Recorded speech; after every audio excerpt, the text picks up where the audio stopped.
And we are back. We are continuing our exploration on the Prague Bible. We're going to now tackle the Holy Gospel according to Yes.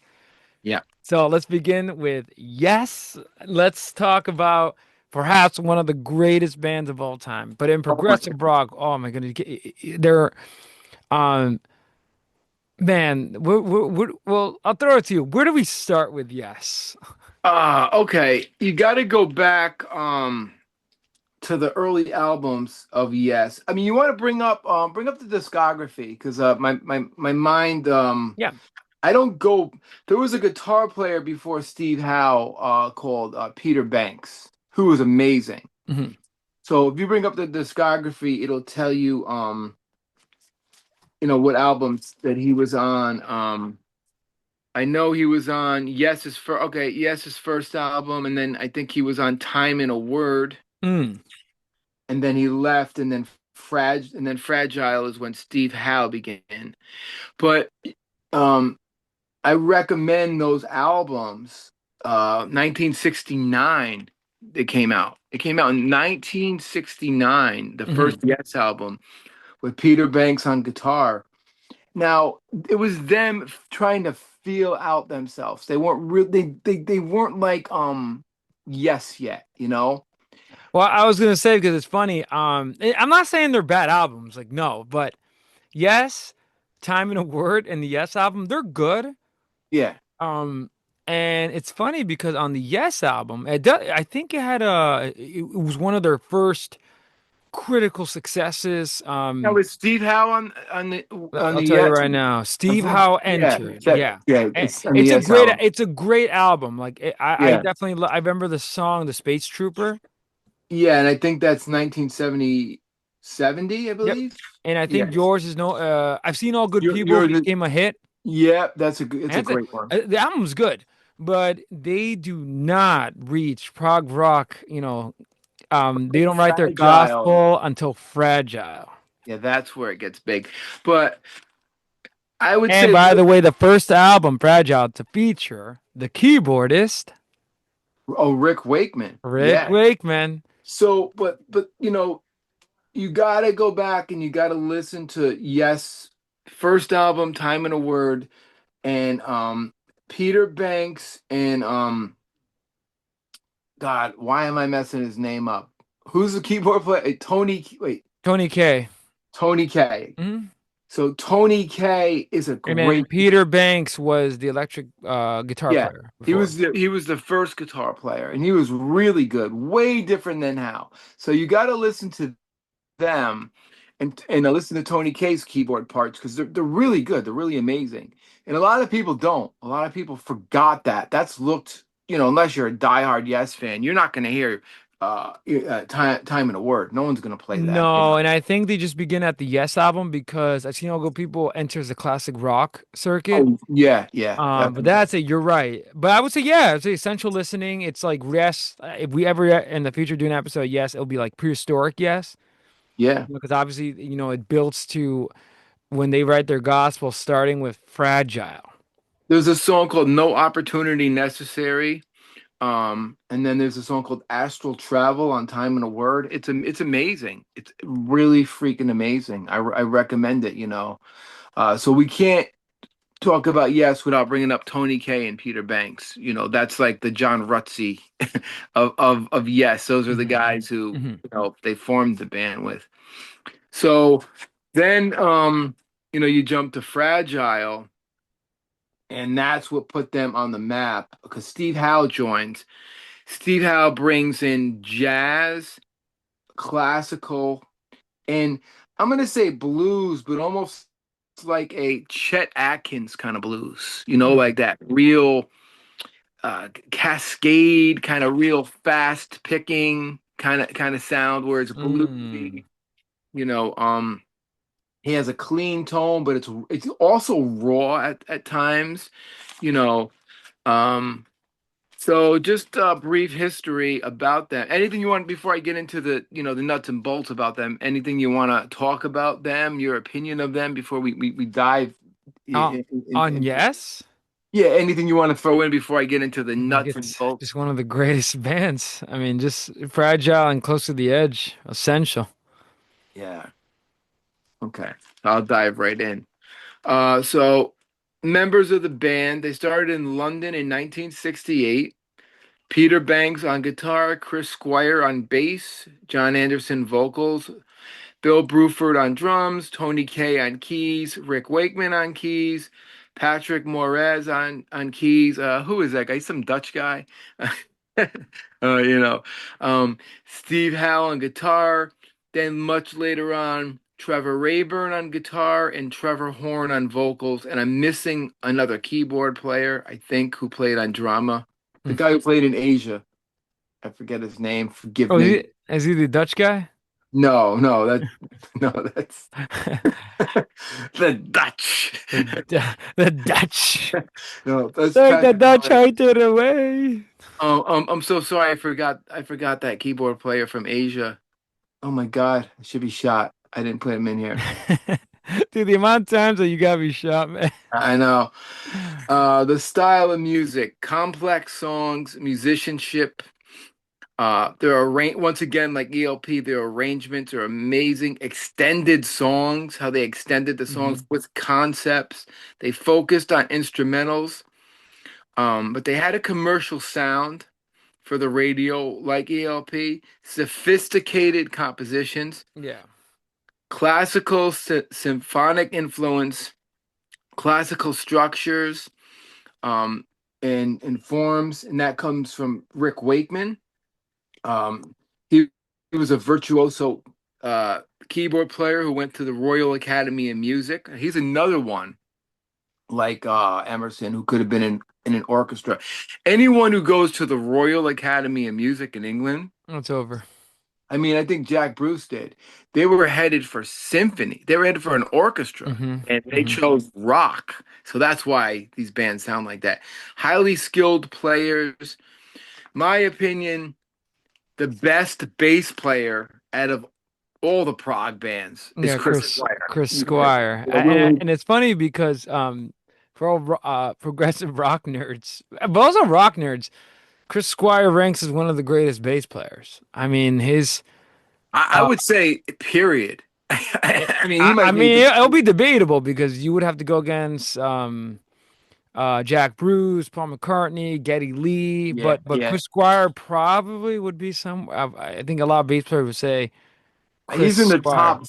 If you had to pick three, he's in the top three from the '70s. You know what I mean? Like, Yeah, he's definitely and he's he- famous for playing the Rickenbacker with the pick. with a pick. Yeah, he got that picked Rick sound where Geddy's a finger guy. Hmm. So Getty got uses his fingers and Chris Squire uses a pick. Um, John Anderson, amazing vocalist, very different, high-ranged vocal. Yeah, And at that time, there wasn't a lot of singers that were singing in a higher range kind no. of vocal, you know. And they had harmony. Chris Squire had a beautiful voice. And I was gonna say they were famous, I think, for their harmonies, Yeah, their harmonies which were is which amazing. is unique because it's something that among the big four, it's I don't think you really they're the ones that utilize harmonies, and They used harmonies the most I think out of they're the big four. famous for it. That's what they're famous for. Yeah, Yeah. Genesis did too, but not as much as No, but it's more as Peter Gabriel's theatrics and yeah, voice. Usually open. yeah. At each of the big four have a uniqueness about them. Yep, yep. Emerson, Lake and Palmer, Keith Emerson is the Jimi Yeah. Hendrix. Okay, yes, their harmonies brought that sound. I think the harmonies, yeah, definitely the harmonies, and I think the bass playing of Yeah, Chris Squire. yeah, which I think we talked about it with Joe, but bang bang bang bang, Oh, like oh, that yeah, tone roundabout. has been that tone is legendary. Like Yeah, everybody has been trying to chase that tone. Like it's kind of funny. yeah, yeah. And once again, Eddie Oxford, the greatest prog producer who produced both ELP and Yes. Every bass player, every engineer I've ever worked with, I said I want the mix to sound like Chris Squire, and he's like you and every bass player. You know what I mean? It's like it's nuts. Um, so so obviously Chris Squire's Rick bass sound, and he's the one that really made the Rick popular. Hmm. You know, I there was believe it. nobody. He I looks know. really cool playing it. I wonder if Entwistle. Well, obviously McCartney had a Rick too. I shouldn't say that. You know, McCartney had a Rick, but he didn't make it popular. You know what I mean? No, and if anything, he always uses Hofner bass. But he used the Rick, I believe, on Sergeant Pepper. I think he started Are to you use the sure? Wait a Rick. minute. Well, actually, you may be right. Wait, Yeah, because that's around the era that the Rick got you popular. may be right. I'm pretty sure about that. Yeah. You know? Well, Paul McCartney's always known with his Hofner. Oh, yeah, yeah. John Yeah, Entwistle, what bass was he playing? I know he played that Rick on that famous oh, performance after, but okay. Live at Leeds, he played my bass, a Fender P bass, Fender P. and He's a then he played Olympics for years. John Entwistle was just John Entwistle, you know. yeah. And he was Chris Squire's influence. That's who Chris Squire wanted to Mhm. sound like, and There we go. you can hear it. And Whistle played a Limbics and live at Leeds he's playing a Fender P bass, which is so sick. You know, oh my God, only it's just nuts. That's live at Leeds. You heard that album, right? Duh. Oh One of the my greatest live albums. God, God help me. You know. So let me see. So where are we? So the background vocals were very important in that sound that brought a nice dynamic. Long album sides. Let's just say close to the edge. Yeah, Oh my God. enough said with that one because You that one know, takes the cake. And it's funny because it's so before that one, it was Fragile. Fragile's interesting because Fragile was it's a weird album because obviously, well, first of all, it has Roundabout, but yeah, it's also solo tracks, but Close to the Edge, I feel like it's all of them yeah, firing together, firing at all cylinders. I mean, yeah, they starting off with the epic and again, by the way, I rank it as in my top 10 rock albums of all time. It's an essential listening for those like are just getting into rock music. I mean, and also just 20, 18, 19-minute track close to the edge with different sections. It's strange because it's a mix of all the best things in progressive rock. Like I wouldn't even know how to describe it. Like it starts out very avant-garde, yeah, especially with that first section that's titled "The Solid Time of Change." And by the way, "Close to the Edge" also lyrically is it's a very like mystical song as well. yeah. You Oh know, yeah. it's very mystical and just when the lyrics, it's they're using the Hindu Buddhist mysticism, and I think they Mhm. got it from Hermann Hesse's Siddhartha. So just Oh yeah, just that's just so true.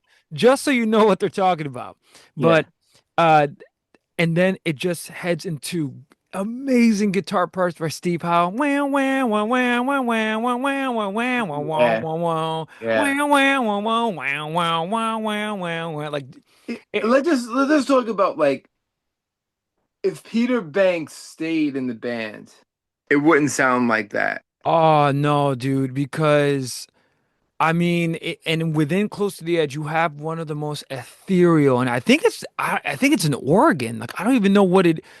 You have Rick Wakeman playing this. It's like it's stunning. Like I don't even know what is it a keyboard? Is it Yeah, I organ? believe Is it Moog? it's like an organ sound.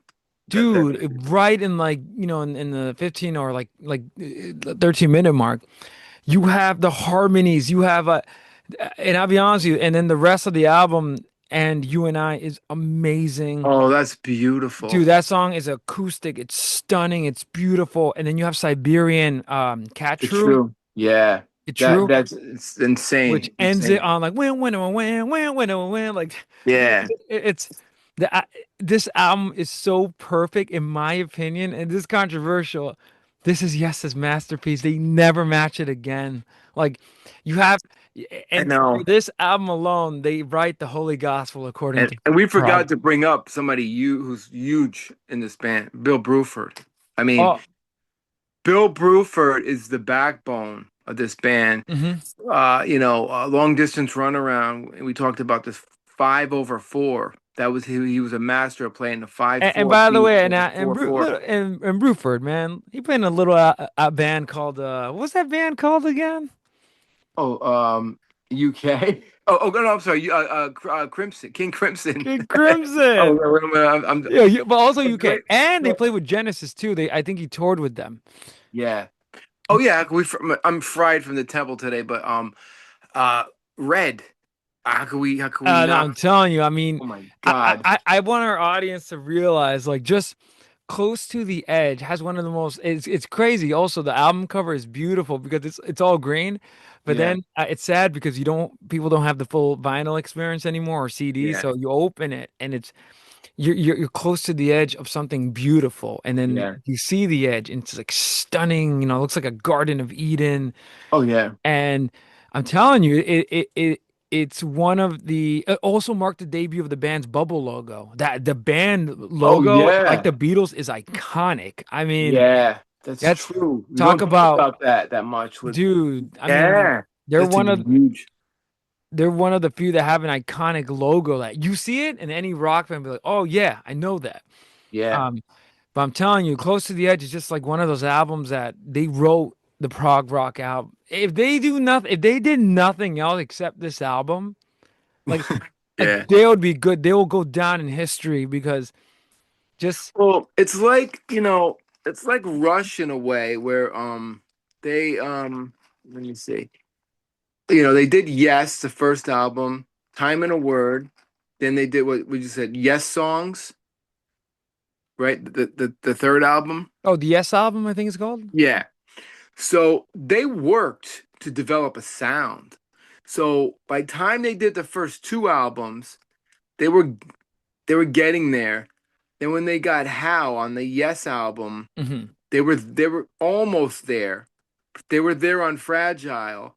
By the time they got to Close to the Edge, they were there. They made the perfect album. They made the perfect Fragile too. Don't get me No, wrong. no, Fragile is Yeah, perfect. The only difference with it's kind of interesting. You know this with Fragile. Well, first of all, it has Roundabout, which in the yeah, classic yeah. rock circuits, Oh man, yeah, it's essential. But it's interesting. But a lot of the album is like solo pieces, which is yeah. kind of weird, right? And kind of weird. But I get I think they were under time pressure, so they were like, "All right, lads, let's just quickly come up with pieces Well, and." lots of times they had to go in the studio and they had tour commitments to Right, do right. tours and stuff. And imagine being on a prog band, you got to come up with real difficult shit.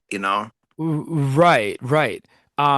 And but it's interesting with Close to the Edge, like I said, they're all together. Like this is one of the rare moments where again they're kind of like Beatles, like they're firing on all cylinders. Right, right. Um, Controversial opinion, but I think this album like blows away some of the Beatles records. I know it's controversial. I know. No one shoot me, but Well, oh, I, you're saying Close to the Edge? the album alone, just the whole album is like Yeah, it's like what rock is, in my opinion, is like rock peak. Like yeah, this is the album, like like starting with like rhythm and blues and Chuck Berry and Elvis and yeah, Beatles and Hendrix. Like Close to the Edge is one of the peaks, and yeah, just for also like the lyrics being and it's philosophical as well. It's yeah. beautiful. I mean, John Anderson, you mentioned his high tenor. I think it's a high tenor voice. It's angelic. And It's it's like an angel, just you know. it's he has one of the most unique He would be voices. Gabriel. He- He is. He is, yeah. It's so unique and beautiful. It's not like it's funny. I love Geddy Lee's vocals. Like, don't get me wrong, I love his vocals, but I yeah. can see why a lot of people are kind of like, all right, I don't know because it's maybe it's too high, you know. Well, But he's higher than John Anderson, but John yes, Anderson had a depth to his voice too. He had the nasal thing going on too, Anderson. He had a hmm, nasally thing, but there was more. He's got more depth than Getty, I think, as a lead singer, yeah, to his voice. Although Getty Lee, I love his voice. yeah. No, no, don't get me wrong. Geddy Lee's amazing, but it's just funny that Anderson hits that nice mark, and it's Yeah. very unique. I mean, there's no one that sings like Anderson. No, no one in the And, world. and No. sadly, I think this is the last album to feature the great Bill Bruford because he leaves. And I Yeah. noticed that change with Tales of Topographic Oceans and Relayer. And I love those albums. But I think I mentioned on our episode with Joe that, man, I'll be honest with you, they never reached this height again. Yeah, and I kind of agree with you on that. Although like I went through a phase in my early 20s when I bought all these albums we talked about. Like I bought Yes, his first album, Time in a Word. My friend, this guy Ralph Caro, he turned me on to all the early Yes. And then I was obsessed with Fragile and Close to the Edge. I couldn't stop. I couldn't like I've been 20, about 20 to 21. That's all I listened to was those two albums over and over and over. And I'd go to my bass teacher and be like, I want to learn Roundabout, I want to learn this, and he would show me the lines, and I was obsessed with Yes. But I knew I didn't want to be in a prog band like that. I wanted to be in a band that could steal parts of that and put it in, opposed to being proggy all the time, because you lose your mind. I was in a prog band, I said, called Cerberus, and it was not fun. It was too much anxiety. Talk about your UPT hours. You're waiting for that next fucking 11/8 going into 15/8, and if you fuck it up, you just fuck everybody up, And especially the that makes bass sense player. why one of the criticisms is there's no improvisation. You can't No, because no, you're changing time signatures. I no mean, improv in it. you No. can. And I just feel as a bass player, always going against its counter rhythm, right? Like I think that's a good way. And you hear it Yeah, yeah, because yeah. as a bass player, I feel like bass players are like the glue. So If a bass player makes a mistake, you've just fucked up the rhythm and the harmony. yeah, So you've screwed up everyone's rhythm, and then the sound of the melody is fucked up by the harmony. You played an F sharp over an F, it's going to sound awful. So, but now, Tales of Topographic Oceans, Relayer, Going for the One, Tormato, Drama. They're all great albums. they're all amazing. Even the 90201, I think 908, yeah. 90, that Well, one. I just say Owner of the Lonely Hearts album, Uh, what's funny? I think it can happen. I think it's the best song on that album. oh, there's some, I love that song. there's a And J- and song, John and John Anderson's vocals. I know I know some killer musicianship on that album. yeah. Um, but I think one of the saving graces is Anderson's vocals. Like Yeah. just because he really sells the songs. Like No, it gets proggy. There's a song called Our Song, I believe, on that album. It gets proggy, but it was MTV. They took advantage of it in a good way. They blew away Genesis on the commercial end. oh yeah, oh yeah, and I think You know, and it's funny because at that time, I think around the same time period, Genesis were becoming what they're going to be what known as Genesis. That a lot of people hate. Not a lot of people, but the prog rock I mean, fans. from when they went from Foxtrot to what they became Dude. you I know, mean, but at the same time, I think Phil Collins released his self-titled debut, which is a little strange too in terms of sound. yeah, but Phil Collins was going in another direction. He Yeah, knew, he was going for more soul, I yeah, think, and rhythm yeah, and blues. yeah. He's so Or maybe talented. He could do anything. Motown Um, sound, I think the well, best way yeah, to he did that describe it. Motown Yeah, album thing. Rod Stewart did that too. That was kind of like a thing in the 80s. and resurfaced. But even Big Generator, although Yes did three albums, two albums in the 80s, and I think they did Union, which I was blessed to Mm, to see the tour when I got to see every single member of Yes play mm. on one stage. Every member of Yes, the classic, Oh, that must have been even amazing. and Trevor Rayburn was on. I mean, Peter Banks had passed away, I think, so he wasn't there. But Tony Kaye and Rick Wakeman, um, Trevor Rayburn, and Steve Howe, Alan White, Bill Bruford, and they did an album, and it was phenomenal. I recommend that album, Union, and I got to see it at Madison Square Garden. So I could say, wow, I got to see every member of Yes play, and it was great. So all the way, so I would say like they did some good stuff in the '80s compared to some other, bands that Yeah, they kept it. I mean, they definitely had a few sellout moments for like sure. Love Will Find a Way is a sellout moment, but you know Yeah, what? yeah. It's a beautiful song. It's a good song. It's a A great song. they're not bad. It's just that coming from that to Close to the Edge, Oh, what a weird difference. Like I know, it's like going from Mozart to like Taylor Swift. I Like it's know. kind of weird, like kind of jarring. Going from that bass line, the Love Will Find But a Way. owner of a Down, down, lonely heart, down, dude. And it's down, funny. I down, see down, like down. Check yourself. check yourself. Da, da, da, da, da, da. Or you go like wow wow wow wow wow wow wow wow to wow, wow. Like Yeah. it's like night and day. Even like, Trevor Rayburn is no joke of a guitar player. No, Whoa. no joke. I saw him live. I don't know if I sent you that video of him playing live. No, he's no joke. Like He had that '80s tone and the yeah, gated kind yeah, of that sound. 80s shredding tone. Yeah, Yeah, very. he was It more of a sounds very shredder. I'm gonna make this word up, but reverby, like Yeah, yeah. but He was shredding. he was a shredder, more of a metal guy. Not, I'm pushing it by saying that, but where like Steve Howe just had this Chet Atkins kind of No, I'm telling you, rawness. Steve Howe, Ooh, man. I mean, Steve Howe, and talk about he combined the best. I feel like Yes took what Emerson, Lake and Palmer started to do and made it really, really like what we now know today as like prog, and that's embodied in How. Because yeah, this time, like first of all, like you had already an insane bass player. You yeah, had an insane keyboardist.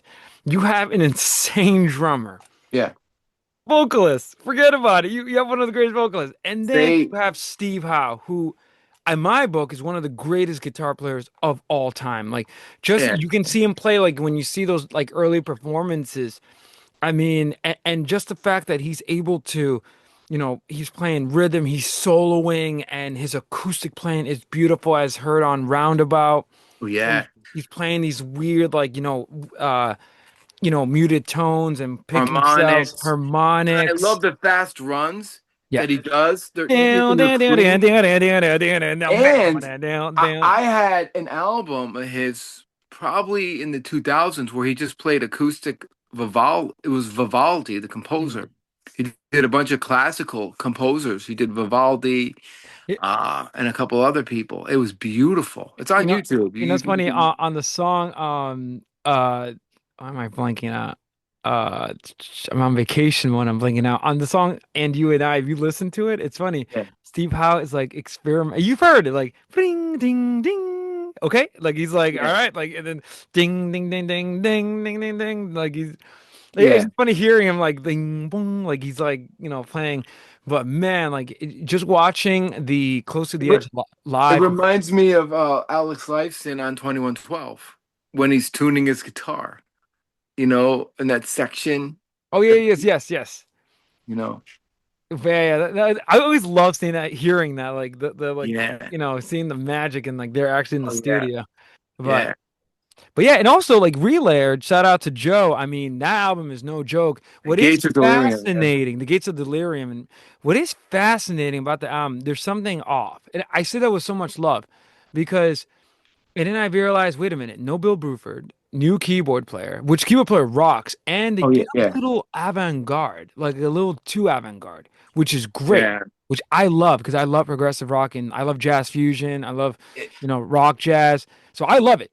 That yeah. being said, I could hear how a lot of people were like, all right, guys, you guys are taking it too far. It got too proggy Too because proggy. let's put it this way: Close to the Edge is perfect. It's perfection. Prog perfection. It's proggy, but it's No. enough. It's proggy No. And think enough. about the bands it influenced, that album alone. Like, I can already tell Getty was watching very closely. I Oh, mean, God, yeah. just also their high conceptual pieces. I mean, Yeah, and the choice of playing a Rick. I mean, yeah. Rush and Kansas were listening to a lot of yep, Yes. yep, yep. They definitely It, were. I know. And Sticks and I was Sticks. gonna say they took a lot from Yes. ELP maybe was too hard for them, but Yes is hard too. Yeah, nobody What sounded like ELP if you think about it. No band no, sounded like. nobody except their acoustic accessible pieces, Oh which yeah, soft yeah, rock is gonna yeah, steal, I think. yeah. Of And it's course. funny they also released an awful soft rock album cover ELP. Just shameless. Yeah, yeah, yeah. I don't know if they were trying to capitalize on that. I'm not sure, but That um was the end of their but career. the Definitely. Yes were like the Beatles, where they popular logo, popular songs. And Yeah, it's funny, I think I said this story already on School of Rock, the movie. One of the keyboard players who's oh well, first of all, he's a classically piano player, yeah, yeah, yeah. the Asian kid. And freaking Jack Black goes like, "Yes, listen to a roundabout. It'll blow the classical music out your butt." And like, and it's funny and Yeah. it's kind of cute because the kid wears like a cape and has like a weird like, Oh, he tries to be yeah, like Wakeman. yeah. Yeah, So yeah, it's yeah, kind of cute. But yeah, yeah, no. But talk about how the School of Rock mentions not ELP, but Yes. I mean, yeah, yeah. Yeah, I think yeah, that goes without saying. Like, Yes has transcended progressive rock to the point where even like Joe, who I don't think was a progressive rock fan in his youth, but he told us that Yes were huge. Like they were the band that yeah. everybody was seeing. Oh, yeah. They were up there with Zeppelin, and they opened up for Black Sabbath. Imagine Yeah, there seeing we that go. show. There You we know, go. like so. So Yes was probably more popular than ELP because it was more digestible. I think so. You know, And the to the album covers masses. and their concepts were more unified, I think, than Yeah, yeah. ELP's. And just yeah, And go then ahead. they tried to go over the top with Prague. So they went Tales of Topographic Oceans. Let's get more proggy. We got Alan White in the band, who is. Let's talk about Alan White. He's so different than Bruford, but he's a fucking genius on the Yeah. drums. I Yeah. don't know. I love Alan White's drumming. I love Alan White. Well, it's funny, Master. but it is jarring for the first time listening. Because, and again, that's the problem with me. I love Relayer now because of Joe with Gates of Delirium. I can't stop listening to that song. I Oh, love it, so good. especially Sick. just that it sounds like a battle war. But there is something off, and again, like Tales of Graphic Ocean is a masterpiece, and the Yeah. drumming, everyone's on full force. Oh, yeah, yeah. But it's not the same as Close to the Edge. I And Bill know. Bruford, who's going to end up joining Asia. Uh, I mean, the fills. I mean, You mean Crimson? Yeah, yeah, yeah, Crimson. I'm yeah, sorry. yeah, yeah. Yeah, Bruford is just like a Oh and no, you know what's Rupert. crazy? I don't know where I read this. He left, yes, because he felt like he was one of the weakest musicians. He has nothing left to offer, dude. I mean, are you out of your He was mind, out of his mind. He had a dude? great band called Earthworks. And by talk about. Remember I was telling you about the Phil Lesh biography. Yeah, Another great biography I loved was his biography. Bill Bruford's biography was he retired from music when he was 65 or he was right. young. He Wait, was who young. played on Asia? Palmer? Yeah, yeah. Oh, Oh, so these Palmer. drummers are insane. Yeah. Yeah. But Bill Bruford's book, his autobiography, is brilliant. It's really good. It talks about his life and and all the stuff he did. And he loved jazz. The guy's a hell of a jazz drummer. Well, you could tell by the way he plays in Yes, Yeah. and again, it's just like Yes has so many great albums. I feel like they have something great for everybody. Like, and a Yeah. lot of people know them because of Owner of a Lonely Heart, which is fascinating. But Yeah. then you work backwards, and obviously the classic rock, dad rock fans are gonna know him for Roundabout. This is Yeah. for Yeah. anybody that listens to rock. You're gonna listen to Roundabout. And I But think some albums that are missed is Tormato. It's a good album. And then Drama. I cannot stop talking about yeah, and Drama. it's crazy because a lot of fans or critics will say those are their worst. But thanks to you, I think you've made a great case for it. It's great. Is Trevor Horn and that keyboard player that I can't think of his name. The Forgive me. the Dutch. No, you gotta look up Jeffrey Downs. Jeffrey Downs. Sorry, Jeffrey Downs. He was in Asia for Christ's sake. Oh my goodness, Cheech. Come on, man. So the damn temple in the snow. Temple of the Snow Dog. Temple of the Vital. Vitor got to you, man. Yeah. So Jeffrey Downs and Trevor Horn, who had a hit video, killed a radio star. And that was all Chris Squire who wanted them in the band. Chris Squire was he was trying to save Yes. He wanted it to work with a new singer. Trevor Horn is a good singer. He's fantastic. Drama's a great album, but the fans were like not gonna have it. You No, know, it's one of those things that it's hard. Like, and I could see again why Relay or like a lot the people they were still huge, but oh yeah. they were starting to lose their influence in a way. Like it's hard to describe, and I can see why because maybe fans were like, I don't know. They had it's like the Beatles, like let's say Sergeant Pepper, Paul McCartney leaves, and then they put someone else like Jack Bruce. No, It's you not. can't. You It's not the no, same. no. Even if they release something good, something's off. Like that Uh, magic is gone. and I hope that doesn't happen to a certain band. That's Yeah. gonna, I'm rooting for them, and I'm so proud of them. Rush for It getting might back together. it might be happening, but yeah. And I'm glad they got a new. I'm glad they have a Anika in there. But there's always a part of me that's like, God, I hope this doesn't backfire. You know. Me too. I know. No, and I don't think it's going to. But you can't help but think that in the back of your mind. You can't help but think like. Instead of Rush, they should have named this new band Crush. Yeah. No, but I think that's gonna work for them, Yeah, and yeah, the yeah. No legacy's joke. gonna go Now we on. But love Rush so much, yeah, Professor. Like it's so hard to leave that. That's why, like, yeah, that's actually a good comparison. Like, I don't know about Nita, but dude, no one can replace Neil Peart. I no, mean, no, nobody could, but she's gonna do a good dude, and job. actually, I have a side story. In the '90s, Genesis tried reforming with that singer. Do you remember that album? Do you remember that story? And dude, it was Yeah, one of the worst things on the planet. Like, yeah. and Phil Collins gave the okay, but he was kind of like, I feel like he was like laughing evilly. He's like, "Good luck, I lads." mean, Like, uh, but with the Rush thing, just to I'm excited and happy, and so happy for them. But I just hope like if they start to make new albums, I start to worry about the legacy. You know what I mean? mm. Because of Neil. But I've been thinking a lot about that lately and stuff like that. But I think they'll be successful with her. And it started a trend because now Triumph is going on tour, the other Canadian band that There, we all love. there we go. So but props to Rush, man. They're gonna rock out, Yeah, man. you know. Anything else on Anyway, Yes? just I would say listen to Drama. Give Drama, even though it doesn't have I know John you Anderson have on been it. making a case for that album I for really years. have been. I Drama, love and I it. agree with you. All of their stuff is fantastic. Like Yeah. I shit on like owner of a lonely heart. Nah, nah, nah. They go from do do do do do do do Fucking do. Heart of the Sunrise, dude. Oh, dude, how do they go? When Like, they stop and it's like, oh. yeah, that's funny. The song, I love this song, but it can happen to you. It can happen to me. Like they go from da da da da da da da da da I know. to I that. don't know. I don't know. I had a video, and it's one of the coolest things Chris Squire ever did. It's from the '80s, and they look ridiculous. They look, Dude, I will admit they look so it, it, dated. it, it, it was from the album Dude, I will admit, 90182. like, dude, I saw a live performance of It Can Happen to You, and again, I love that song. But watching John Anderson looks terrible, the worst of and he has this Well, awful. even in the '70s, he would wear like Aladdin slippers and Well, stuff. it's funny. Honestly, keep it. I mean, that suited him with the long hair. Yeah. This new look in the '80s, not. And I guess what's worse is that MTV documented it, so it's like, But the it, concert is cool because there's this one song. It's the coolest thing I've seen, man.